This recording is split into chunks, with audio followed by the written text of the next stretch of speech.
నమస్తే ప్రజా ప్రతినిధి న్యూస్ కి స్వాగతం। స్థానిక సిద్దిపేట పట్టణంలోని శ్రీవాణి స్కూల్ భారత్ నగర్ లో ఘనంగా బతుకమ్మ సంబరాలు నిర్వహించారు।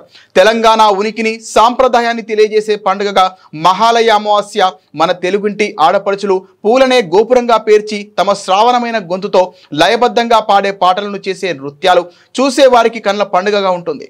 9 రోజులు 9 తీరులు। 1వ రోజు ఎంగిలి పూల బతుకమ్మ, 2వ రోజు అటుకుల బతుకమ్మ, 3వ రోజు ముద్దపప్పు బతుకమ్మ, 4వ రోజు నానబియ్యం బతుకమ్మ, 5వ రోజు అట్ల బతుకమ్మ, 6వ రోజు అలిగిన అర్రెం బతుకమ్మ, 7వ రోజు వేపకాయ బతుకమ్మ, 8వ రోజు వెన్నముద్ద బతుకమ్మ, 9వ రోజు సద్దుల బతుకమ్మ।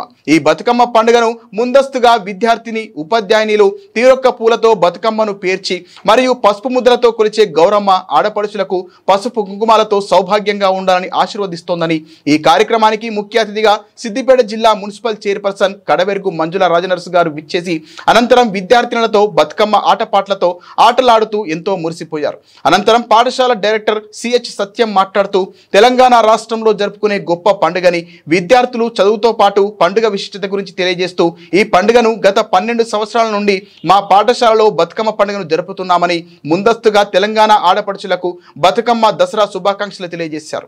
అనంతరం కోమటి చెరువుకు వెళ్లి బతుకమ్మలను గంగమ్మ ఒడిలోకి చేర్చి తమ వెంట తీసుకొచ్చిన సద్దులను ఒకరికొకరు పంచుకొని తమ ఆనందాన్ని ఒకరికొకరు పంచుకున్నారు। ఈ కార్యక్రమంలో పాఠశాల ప్రిన్సిపాల్, ఉపాధ్యాయులు, విద్యార్థులు, తల్లిదండ్రులు తదితరులు పాల్గొన్నారు।